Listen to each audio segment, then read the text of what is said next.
Cúnistí, how are ye? Welcome to the Candlelit Tales Podcast. This week, and for the next 3 weeks, we're doing something a bit different. In collaboration with our friends in the Embers Collective, you're going to be hearing 2 stories every week. You see, one of the things that's always fascinated us about Irish myths is the way that you can see parallels in other stories from around the world. We had a listener called Maya who noticed the same thing and wrote into us in July, telling us about the parallels she saw to Greek myths and North myths and her own local stories. Hope you're still listening, Maya.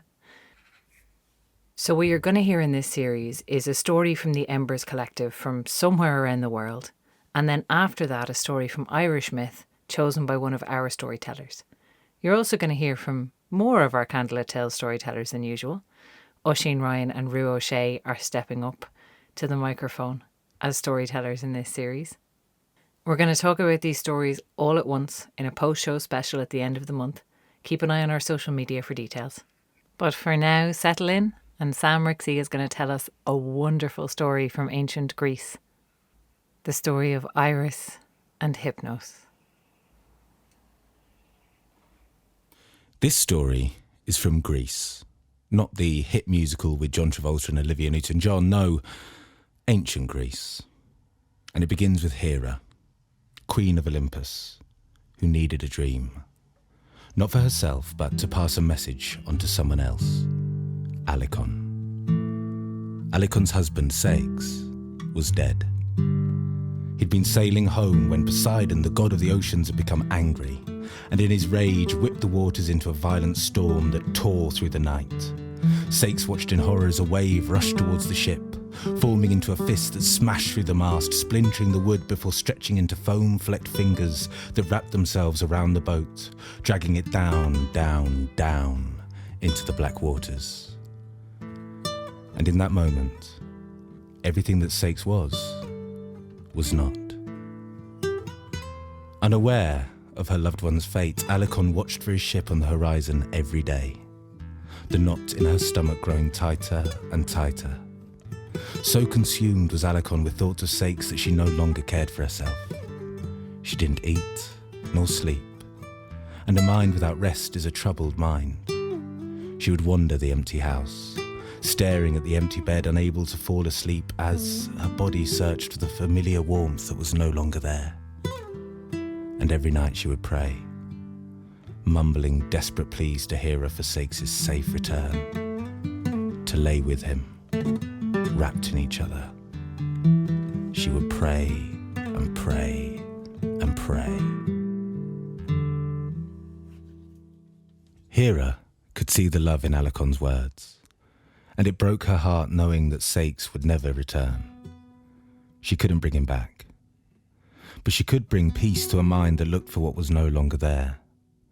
She could give Alicon the gift of restful sleep, and when she was held in its gentle embrace, Hera would send her a message of her husband's passing in a dream. And then, having convinced Poseidon to release the body of Ceyx, Alicon could find him, restful and at peace on the beach. For once we know something is truly at an end, we can begin again. She would free Alicon from the unknown and give her that gift of restful sleep. And for that, she would need the help of Hypnos, the god of sleep.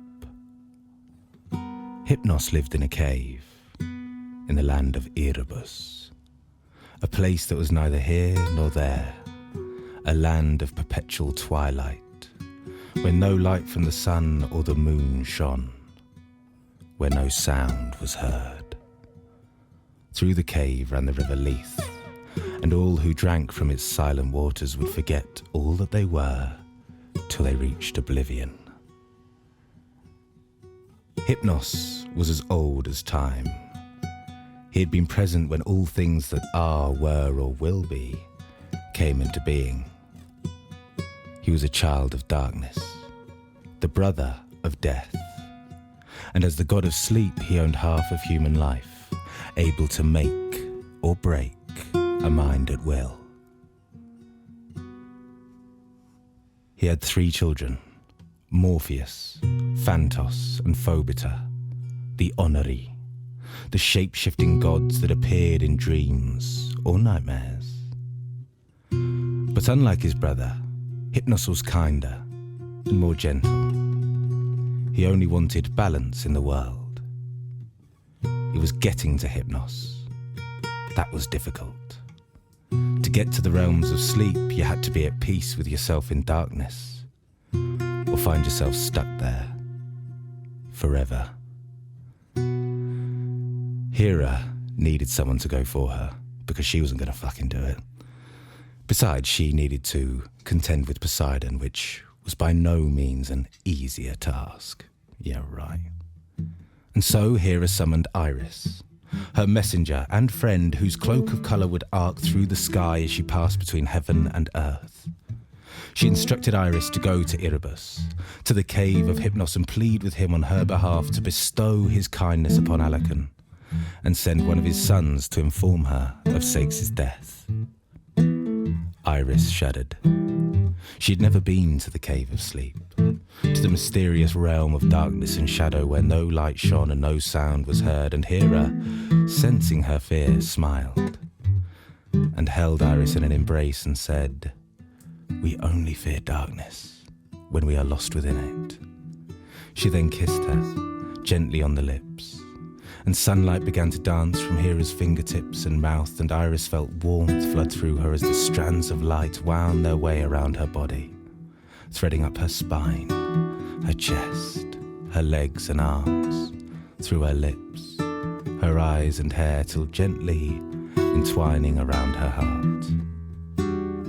Hera stepped back and held her friend. "Right now, you are you, and you are here. And you will always be you, even when you're there." Iris nodded, slowly. She didn't really know what Hera meant.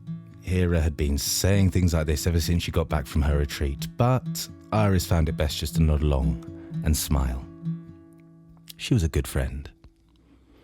Throwing her cloak of colour about her shoulders, she made her way down through the sky. Her cloak trailed its colourful arc through the blue, a rainbow that followed her down, down, down into the mysterious depths of darkness, where she saw a cave. Outside the mouth of it stood a solitary elm tree lit by a mysterious light that made it glow in the darkness. As far as the eye could see, at the mouth of the cave were poppies. Countless poppies. There was no breeze, but they swayed from side to side. And when she stepped amongst them, they all turned to face her. She shuddered, but she was brave, and tied the end of her rainbow to one of the branches of the elm so that she could quickly trace her path back to the upper world when the time came. Already she could feel something within her, pulling her. With a breath, she stepped into the cave and began to tread her way through the darkness and silence. Her footsteps made no sound. Up was just as dark as down, and there was nothing from left to right. The entrance was gone. But had she walked that far? How long? Was she still moving, or was she still? She couldn't see. Was she still moving, or was she still? What if she tripped and fell into the darkness? She felt nothing beneath her feet. Was she falling? Was she falling now? Just breathe. Breathe. Where was her breath? She couldn't hear her breath, but she had to be breathing because she was thinking. She thought, think it out loud, then you know that you're there. But what do I say? Anything. She called out into the darkness, but her shout was drowned out by a bellowing silence that made her head ring. Was she still moving? Or was she falling? How do you know if you're falling? Well, when you stop. No. Hold on to something. She reached out a hand. Nothing. Where are your hands? Where were her hands? She couldn't see. Where am I? Where's anything? Oh. Was that her thought? Who else could it be? It didn't sound like her. What do your thoughts sound like? I've never heard them. You don't know? No. The silence was roaring, deafening her. I can't hear you. It's too quiet. Can't hear who? You. You mean me? Who else? There is no one else. There's you. You mean me. You're here. I'm here. I'm here. You're here. No. You are you, and you're here. That's right. But it's me. I'm you. It's me. I'm you. I'm you, and you're me. I am me, and I am here. I am me, and I am here. I am me, and I am here. And she repeated that mantra over and over again. And as she did so, she dug her nails into the palm of her hand, rejoicing at the pinch that shot through her skin and cut through the stillness in which she found herself falling into. And she was falling. She was definitely falling. Something was coming towards her in the darkness, rushing towards her, getting closer and closer, but she was not afraid. She was going towards something, and as she fell, things began to form all around her, shapes gone as soon as they appeared. But she was not afraid. She laughed. And as she laughed, Hera's light that was in her body began to shine. I am here, and I am me.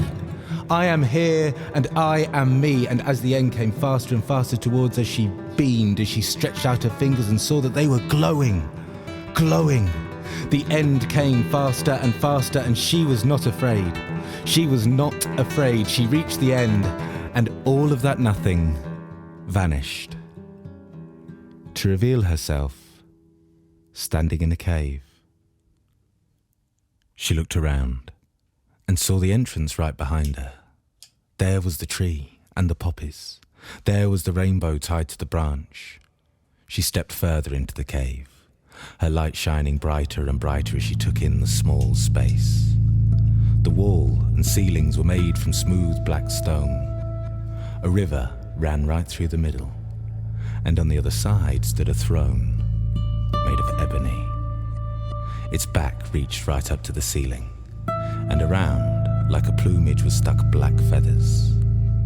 Behind it danced thick black shadows that swirled and shimmered in the still air. In the throne sat a being. Around its head was a crown of poppies. Its face was like that of an old man's, but one who had lived a carefree life, and so had no wrinkles on it. An old man baby face.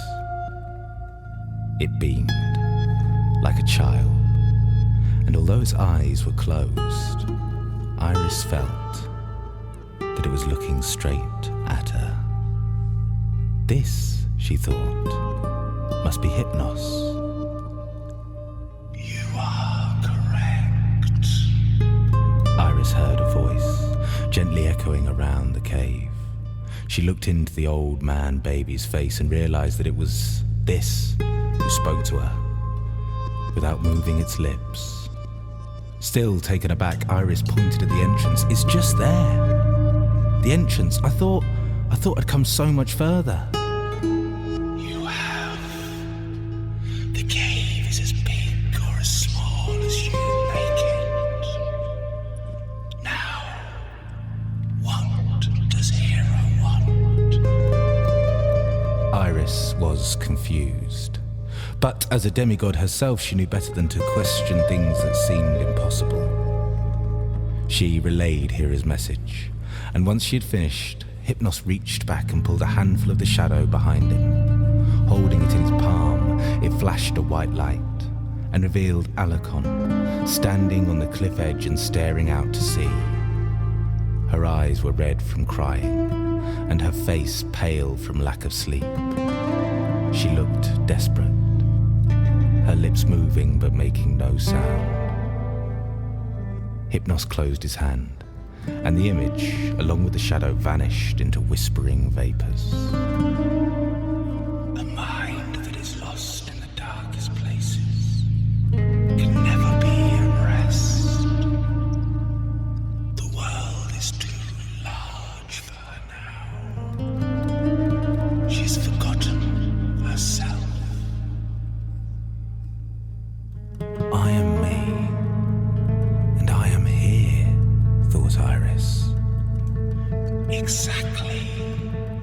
said Hypnos, his voice smiling.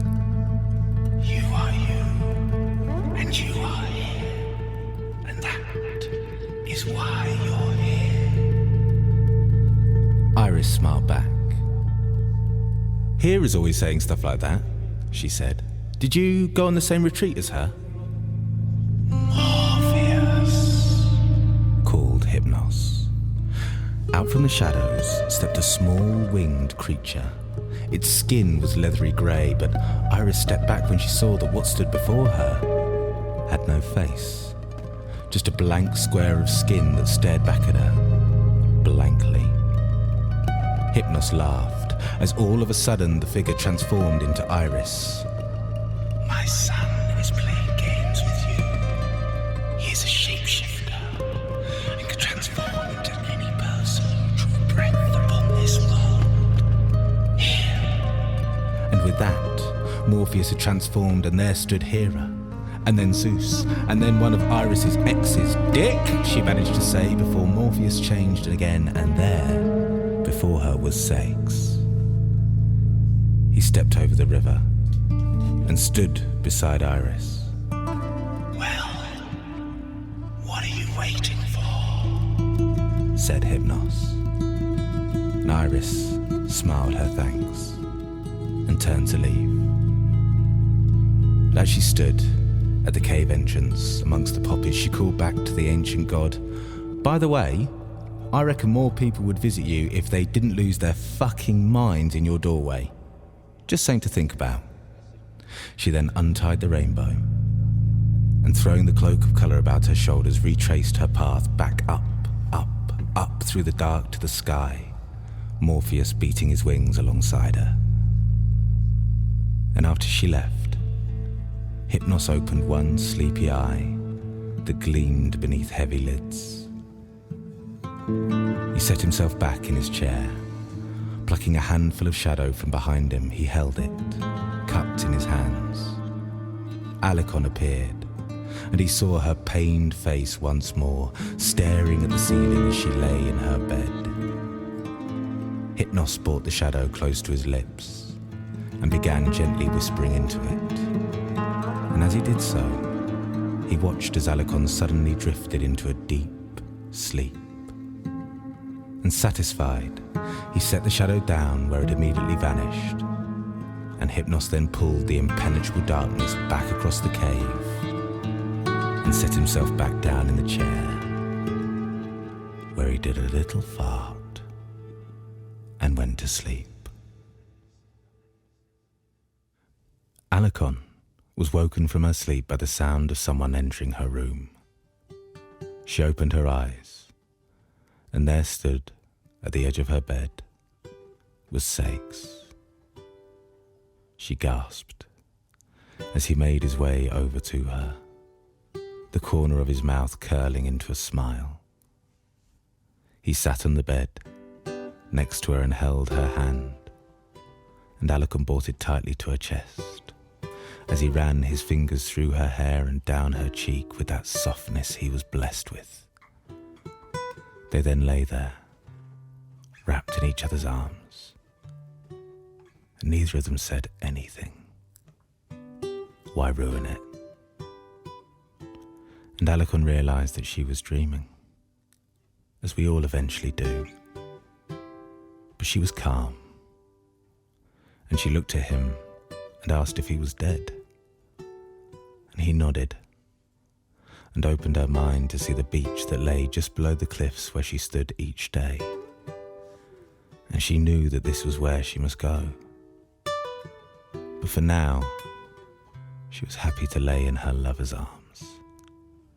For in that moment, everything that Sex was there. And in the morning, Alicon rose from her bed and left her house. She made her way down to the shore by the cliffs, where she found Sex lying there on the beach as she knew she would. And she ran over to him and began to weep. And she beat her chest and she cursed the world and screamed at the sky. But then she washed his body and kissed his eyes, and collected the wood and built his pyre, and made the fire, watching his body disappear with the smoke into the sky. And she knew that a part of her would always be broken, because this was the end. But when we know that something is at an end, we can begin again.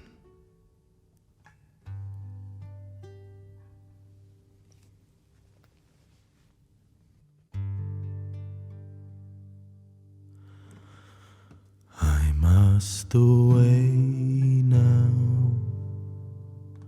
I can no longer tarry. This morning's tempest I have to cross. I must be guided without a stumble into the arms I love the most. And when he came to his true love's dwelling, he knelt down gently upon a stone, and through her window he's whispered lowly, is my true lover within at home? Wake up, love, it is thine own true love. Wake up, love, and let me in. For I am tired, love, and oh so weary, and more than near drenched to the skin. She's raised her off her down soft pillow. She's raised her up and she's let him in, and they were locked in each other's arms until that long night was past and gone.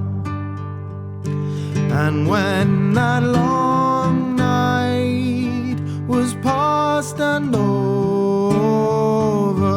and when the small clouds begin to grow, he's taken her hand and they kissed and parted, and he saddled and mounted and away did go.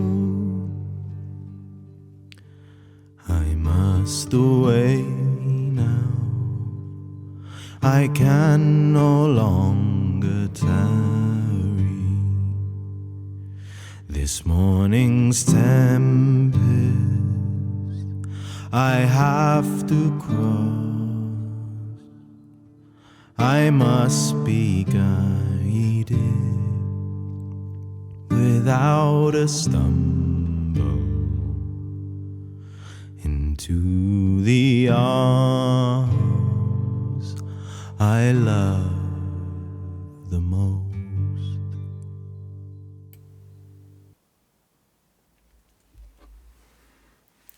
Well, when Aaron heard this story, the main thing that jumped out at him was the idea of a love story, where two people love each other dearly but can't be together and only have a day to fall in love. Now, there are plenty of tragic love stories in Irish myth, but there's one in particular where that long day of falling in love with someone new is particularly important. And that is the story of Boan and the Dagda. So Aaron, tell us a story. Back before the Tuatha went under hill, but before they had fought that great famous battle against the Fomorians, and between the first and second battle of Moitura, there was peace for a while. All over a land filled with different factions and tribes, forms and formulations of peoples who had gathered and congregated from different places. Boan was the wife of the king, Nuada of the Silver Arm, as was his name. He had lost his arm in a great battle against the Firbolg, and in that severing of his limb he had lost his kingship until the day the great healer the Inkect had made from a strand of silver hair he'd plucked from his head into a brilliant silver arm. Sinew to sinew, bone to bone, and skin to skin, he had wrapped that silver in and attached it, staying strong and firm. Nuada was still the Tuatha Danann's rightful ruler and king, and trusted with all of the setting up of this great island. But Boan was ignored in all of this. Boan, his wife, Boan, the one who had been with him for so long, and through so much coming from the northern islands of Mirius, Morius, Fandius and Phileus, where she herself had learned the magic ways of the Tuatha Danann, the shape-shifting, the ways of forming magic out of thin air. And she now seemed to be forgotten by her husband. That silver arm that was so strong and made him able to rule again, for no ruler could have a blemish upon him, and certainly not a missing arm. But now that he was restored in strength, but not by her side. She felt cold to his touch. She was ignored by his longing and lust-filled eyes that strayed towards other women. She felt cold inside. That silver arm had left a silver deposit in her heart and her husband's. And so she wished to find the wisdom of the other world, the wisdom of the well of knowledge.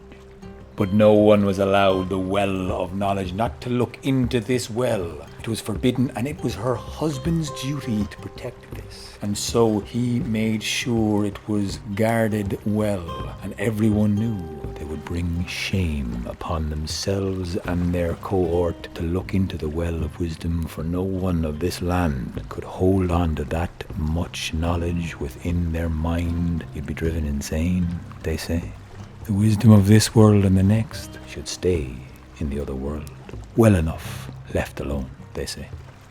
But Boan yearned and yearned for something more. Maybe her wanting for this knowledge was not really to do with the wisdom of the other world, but more wanting some form of excitement. Her excitement came when she watched the seasons play in between one and another, the melding and mixing of the trees and forming into the leaves that fell to the ground to die, became frosted and cold to be reborn and born again anew and green and bright and strong under the sunlight of the summer.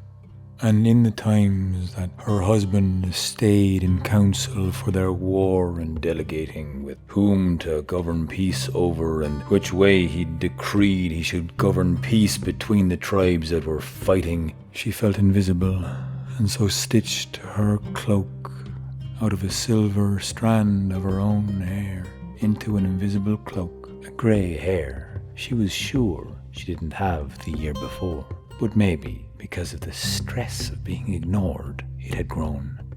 Well, whichever way it was, she went about walking, invisible to all, for her cloak kept her not only from view of her husband, who didn't seem to see her anyway, but everyone who'd be watching her feet fall on the ground. All around Tara, where her king and husband sat on a high throne ruling above Ireland, and she would wander around those hills, seeing the valleys and listening to the music that filled the land with the seasons changing. Each season brought its own music, she thought.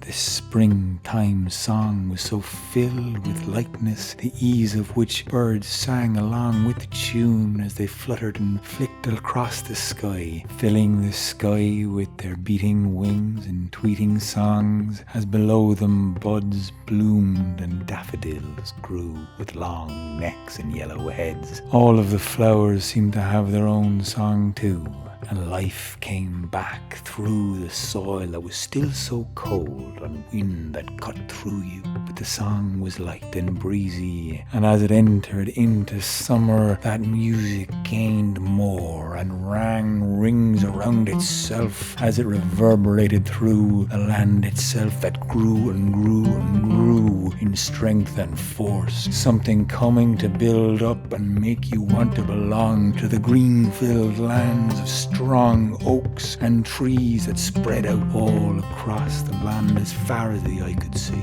And then the autumnal song would tumble in, a sound of effervescent, a fizzing, a fickle falling of leaves, as the green turned yellow and brown and softly began to fall, and as the wilting of those flowers fell to the ground, a coldness came to wrap yourself up in, but again you could hear the music that kept its motion going through this season, and though it was the sound of dying things and death going into the land, there was a certain sense of knowing that good things came to those who waited and who were willing to wait to see life come again. And then the silence would come, and the sound of winter would creep its way with a pitter, patter, and a certain reminiscent rumble that you would know as it came along, always after the time when things lay down and suddenly all of those lying were dying and dead. The leaves were gone and the trees were bare, and the sharp caw of the crow would be heard from the tree. Eerie, silent and still, but not so silent in the turning. Always a music, always a glimmer of sound, just waiting for those notes to change, to become lighter, and let spring take over once again. And it was in this time that Boan walked, waiting and watching as little buds appeared, blossoms in trees, and the smallest of flowers peeking their way through just about. And Boan's footfall would find herself away from Tara and into the valleys, close to the Well of Wisdom, but far enough away to keep it at bay. And she was following this sound, this music, the lightness, the brightness, this thing in the air the birds were singing along with. And by a river edge, where the trees were beginning to bud and grow, she saw a man playing his beautiful harp there. And from the harp, things seemed to grow around it. There was an echoing. There was a sense of semblance with this harp, and the earth and the birds, the buzzing of the bees were in time and in harmony with every string that he commanded, his hands flying up and down, making spring sounds all around him. And it was that moment that she recognized the Dagda, the great good god of the Tuatha. And though she was wearing her invisibility cloak, he looked up and he stared right at her through the cloak that she was fully sure she was still wearing. But he saw her and he smiled at her, and she felt as if she was pretty naked. But she walked towards him and then let fall the invisibility cloak to her feet as he smiled and seemed to say with his eyes, Howiya. And she walked across the river as he kept playing the sound and song of spring, and he glanced at her and held out his hand. And when she fell into his hands, she knew she was falling into the arms of a lover as they fell down onto the ground and rolled around for a good while. A good while at least. And the sun in the sky seemed to reach its highest point. And just as it began to move its way west, she gasped and didn't want this moment to end. She told the Dagda she could spend just one day with him, because at the end of this day she would have to return to the king Nuada, her husband. She could not bring such turmoil to the land by betraying him and letting it be known, by spending an entire night out with some unknown man. And the Dagda said, "Right, I hear you. Just give me a second there now." And with a flick of his wrist, he unstrung a string from his harp, flicked it to the sky up high, and then it seemed to lasso the sun in place. And he said that sun will stay there for a year and a day. And so it was that way that Boan spent an entire full year following the Dagda, playing his songs of spring and summer and autumn and back into winter, all with the one day there still. The sun in the sky not setting low, and this is how they spent their time together, in loving embrace with one another. And she could not have been said to have spent an entire day and night away from Tara, for it was all the one day. Really. And so in this time, with her lover whose arms she did not want to get out of, her belly grew with child. And she knew this child would be full of love, the love that she was so filled with from the loving, longing embrace she had with the Dagda. And so when he was born, they named him Angus Og. He would be the god of love. And she left him to be taken away by the Dagda once their beautiful day came to a close. For she knew all good things must come to an end, and at the end of one thing is only a new challenge to be found, a changing in this. And she knew she could not go back to Nuada then. He was too cold and too stern, and she was too full of this newfound love to be filled with sadness ever again. And so she followed her footfall, and as the music of spring rang around her again, the music of the Dagda still playing and ringing in her ears and her heart still fluttering for the thinking of him, she found herself staring into the well of wisdom, the well that no one should watch. For anyone who filled their mind with so much wisdom of this world and the next would surely lose it in a moment. And in that instant she saw into this world and the next, and everything became clear, so clear that suddenly she knew it all made sense, all of the missing pieces, it suddenly all fit together. She was so far away and looking back in and down in this small little existence that she had found herself in. She felt so foolish, forever feeling heartbroken when all there was love, endless, unbounded, unever ending, so much flowing from it that the water below began to bubble as if boiling and flew through the air to drown Boan.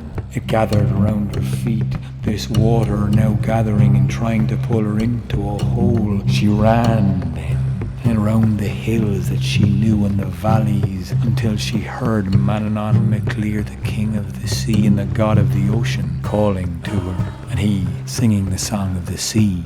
And so she went that way towards the coast, going around the forests and the trees, winding her way at the below of every hill until she came to the coast, hearing the water crashing down behind her, running as fast and as fleet-footed as she could go, with water hounding after her. She knew she would drown if she stayed, and so she made her way to the foam-flicked coast, which was full of crashing waves, and she ran there and met the sea, diving face first into the water at the end of the chase, where the water of the well met the water of the sea, and Boan was in between the two, and there some say she drowned that day. Though some say her essence and ever-knowing is still flowing from the source of wisdom right through Boan and all the way to the coast, and the river has taken on her name, some say. The river Boan.